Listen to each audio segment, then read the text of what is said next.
I was going to make a series debunking PragerU videos, and one by one, I unintentionally dismantled the entire narrative that I was indoctrinated with, or in other words, I accidentally red-pilled myself. My name is Xaviaer DuRousseau, and this is my story. So I was born in one of the roughest neighborhoods of Southside Chicago. I always describe it as like the Fresh Prince of Bel-Air, but backwards, where my eldest brother got in trouble. So my mom got scared and got our whole family together, and we moved to the middle of nowhere cornfields in central Illinois. At the time, it was roughly 95% white. So it was a big culture shock for my family, but I'm grateful that I grew up there because there were great schools, there was low crime, but instead of being taught to appreciate that, I was always told to hyper-focus on the difference between myself as a black kid versus all the white kids around me. My mom, she didn't grow up around white people, so when she would tell me things like, oh, you need to be careful, if things hit the fan, then they're just gonna view you as that black guy, he did it. It wasn't out of hate, it was out of her genuinely trying to protect me. My dad, on the other hand, was a bit more radical in his beliefs on race. He was often very spiteful towards white people and often telling me things that I needed to be protected from white people. Certain people in my family would say that white people were always out to get me.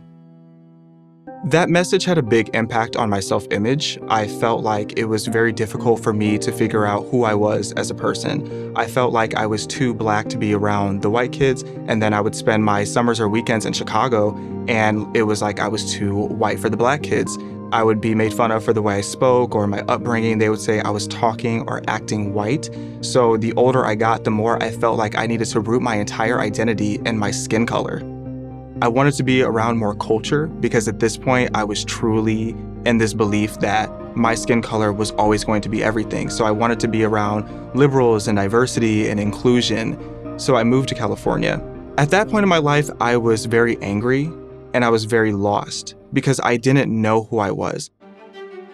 So between 2018 to 2020, I was just social media advocating for BLM, trying to raise awareness and teach other people why being more woke was essential for the community.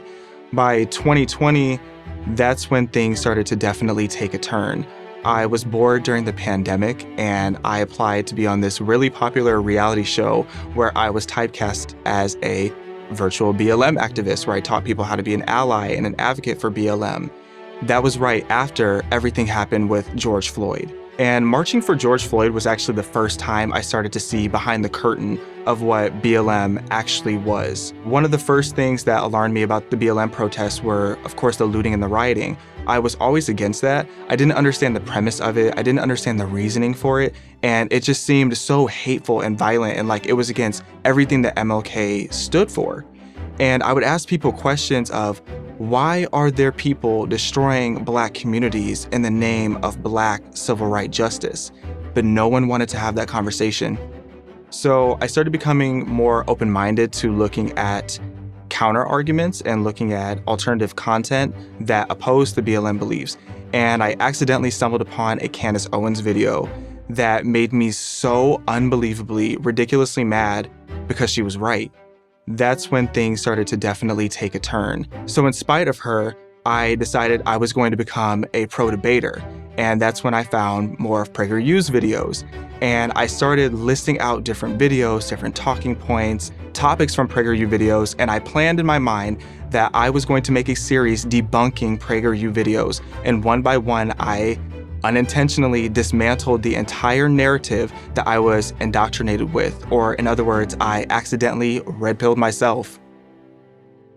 People always ask me, what was your red pill moment? But for me, it was like an entire prescription pill bottle of red pills, because just over and over, I was like, well, don't believe that anymore, don't believe that anymore.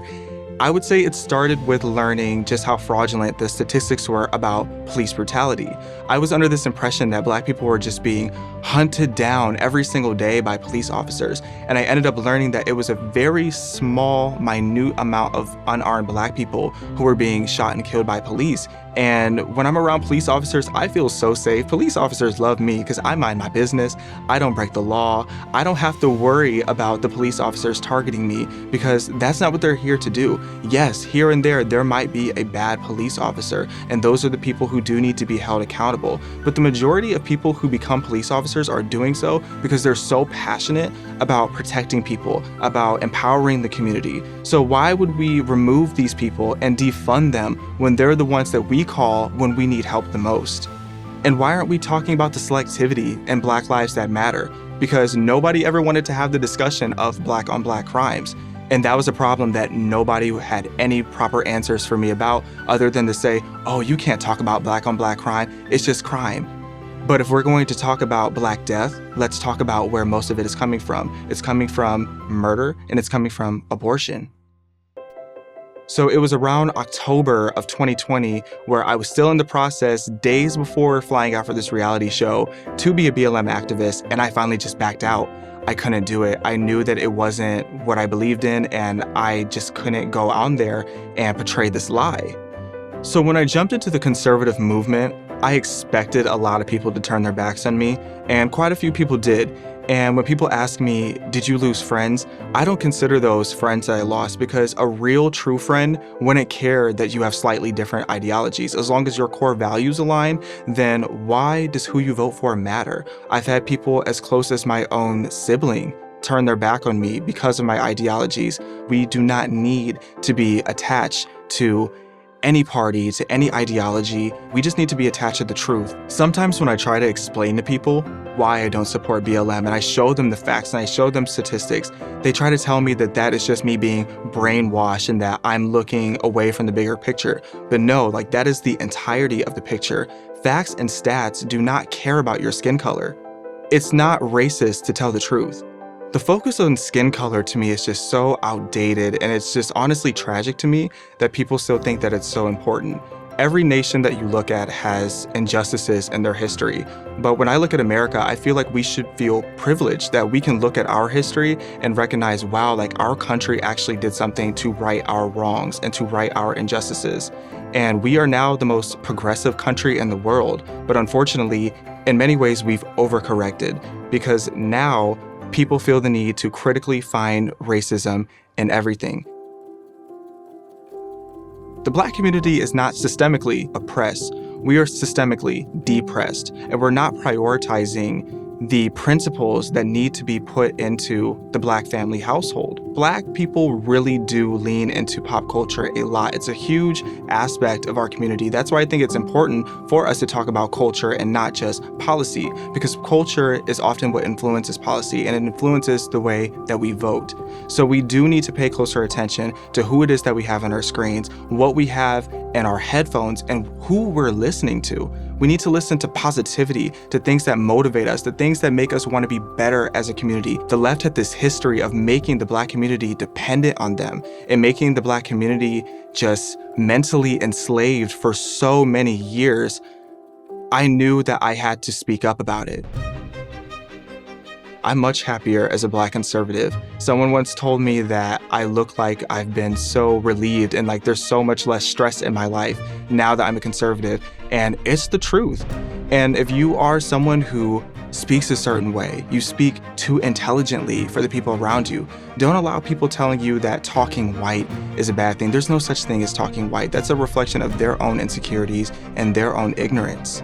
If you know what it is that you stand firm on, that is the most beautiful thing in the world. You have to lean into your own core values. And if people criticize you, just know that your integrity and the message that you are trying to live out is so much more important than any pushback that you're ever going to get. And I would rather know that I'm standing on values and truth than knowing that I'm just going along with the narrative that people so badly want me to believe in. Don't let someone tell you that because you're Black, that this is what you can and cannot do. You have so much more potential in yourself than what the media wants you to believe. It's like this crutch of racism that you never actually needed.